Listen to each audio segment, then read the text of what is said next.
Welcome to the last video in my Staying Between the Lines series. In my last two videos of this playlist, we discussed vendor management. Who are my vendors, and what principles will help me manage them more effectively? In my last video, I ended with the following statement. There will be a few times when, in spite of top-level vendor management, a service provider just doesn't provide the service, and a supplier doesn't supply a product. What do you do then? Let's talk about when my vendor won't, can't, doesn't.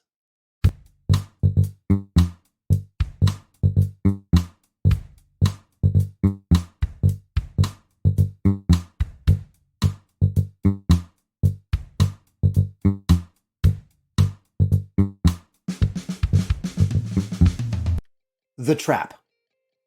When things go wrong in vendor management, I have so many stories. As I said at the beginning of this series, over the decades of my career, I have seen compliance and vendor management done poorly, far more than done well. And almost every time, they fell into the trap. It's a natural thing to do. You've probably done it many times too. What is the trap? It's when I decide there is one entity at fault for the problem. This leads to the blame game, where one person or company has to fall on their sword as though they alone caused the failure. Or there's one thing that needs to be changed, and then everything will be okay. One symptom or factor of the problem may be much more obvious than the other factors. That happens all the time. However, tagging that factor as the cause of the problem and assuming that all will be well when that factor is corrected or eliminated, that is the trap. When I assume or insist that only one person or factor is responsible for this problem, I have fallen into the trap. There are many reasons why we tend to fall into the trap, but let me just capture one of them. We view life too simplistically. Life is complex. There are many contributing factors to every situation and relationship, and where those factors intersect, that is where the problems can and do show up.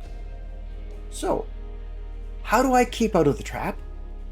Let's talk about that in the context of vendor management. Failing at the basics. In my last video, I focused on 7 core practices of a quality vendor management team. These core practices are: respect your vendors. Number 2, understand your vendors. Number 3, understand your end users. Number 4, well-written contracts. Number 5, accountability. Number 6, effective compliance discipline. And number 7, curating best practices. Okay, that last one, curating best practices, is a bonus. It is optional, but incredibly helpful as a core competency. The other 6 are non-negotiable. To the extent that a vendor management team flails or fails at any of these core practices, the risk of vendor non-performance is increased exponentially. And it won't necessarily be your vendor's fault. Remember, you need to manage a vendor like you would a 9-year-old. When the 9-year-old goes rogue, the adult in the room has to carry at least some of the responsibility for the failure. So, before you blame your vendor for won't, can't, doesn't, take a hard look at your own team's discipline and attitude. Find and fix what's wrong there first. This leads to my second point. Resolve problems before they occur. This is a big theme in navigating vendor management issues.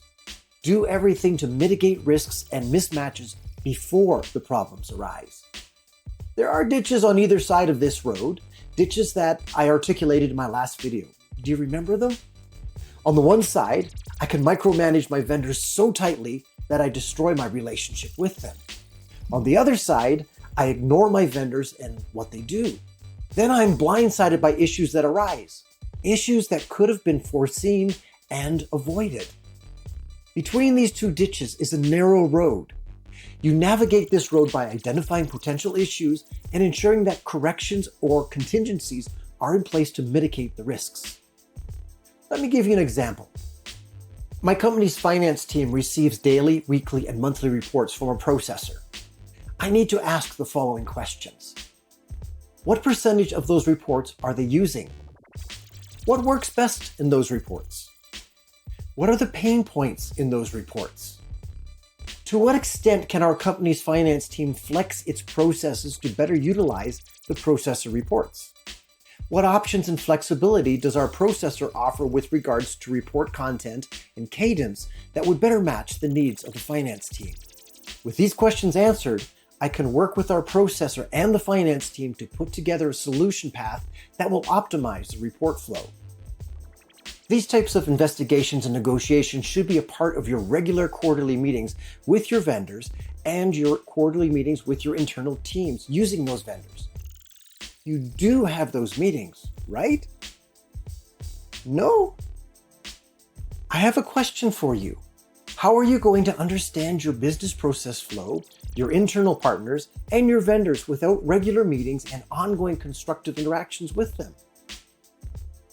Go through each of the 7 vendor management team core practices and look for ways to use them to proactively identify mismatched interactions and underperforming processes. Fix them proactively. Do you need help with this? Contact me. I would love to help your vendor management team go from ho-hum to amazing. Misrepresentation and incompetence. Yes, I have many stories of vendors who misrepresented their capabilities and then proved to be incompetent at the service they were delivering. I remember an issuer processor who said it was EMV capable and yet was unable to send basic scripts to an EMV card. You know, pin counter reset, pin update. They tried to tell the issuer that EMV cards with bad pin issues had to be replaced. No. The issuer processor had misrepresented their EMV capabilities and needed to build competence. Another example. I was meeting with a compliance team at an acquiring processor. They couldn't understand the requirements in a specific compliance bulletin. I suddenly realized they didn't know how a transaction flow worked.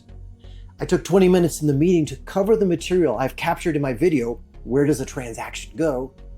After that, they were easily able to understand the intent and the implications of the compliance bulletin. Nobody had thought to train them on the payments environment. They had only been trained to do specific tasks. Their management team had built incompetence into their corporate culture. I could go on, but that would make for a long video that could get really discouraging.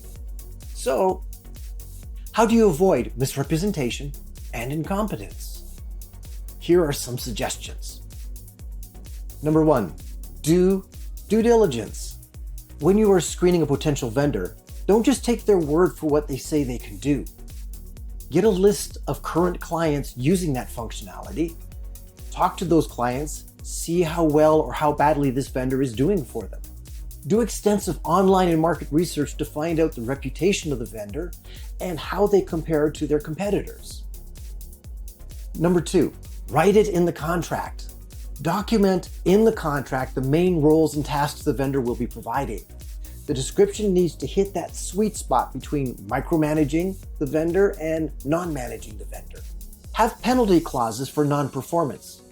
You can and will get a lot of performance from a vendor through good relationship management and communication. However, you must have a stick for the times when positive drivers don't work. If the vendor is providing something for you that is new to them, put clauses in the contract to help them have a business case to spend the money and effort to execute the new service with excellence. Have a say in how they build the new functionality. It is being built for you after all.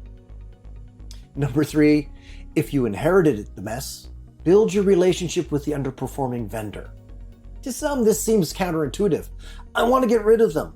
Why spend the time and effort on building relationship with them? You may have fallen into the trap.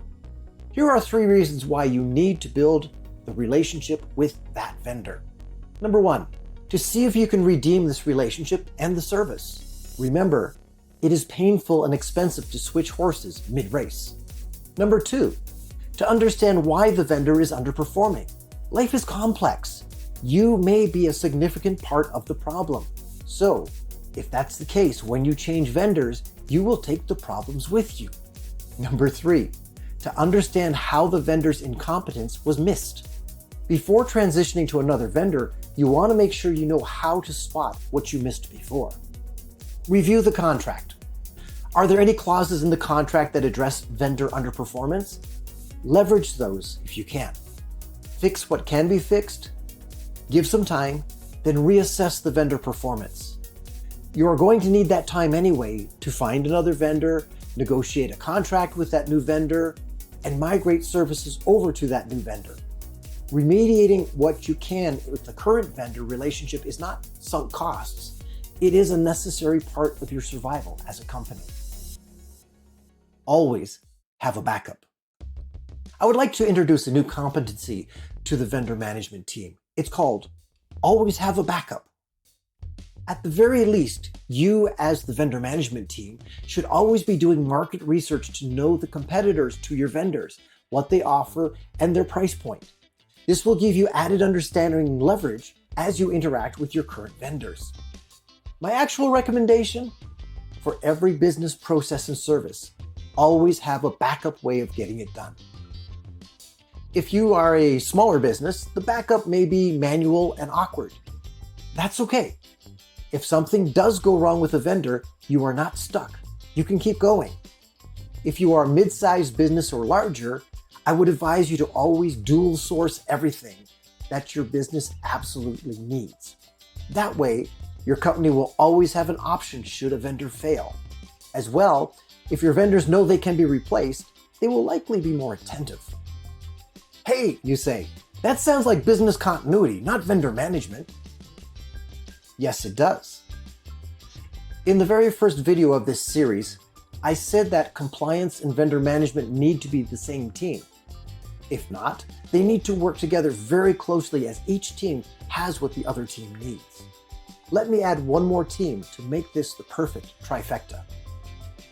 Your company should have a team called Business Continuity, Business Resilience Team, or the old name of Disaster Recovery.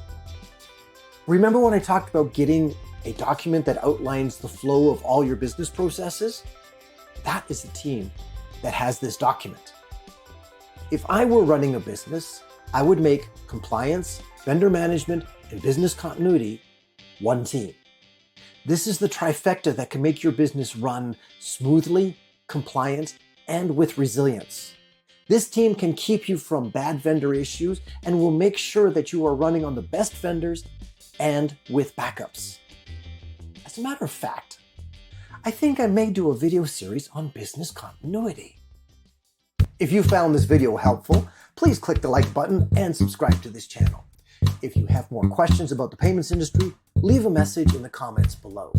You can also contact me through my website, mentoredbymarkt.com, or via email, markt@mentoredbymarkt.com.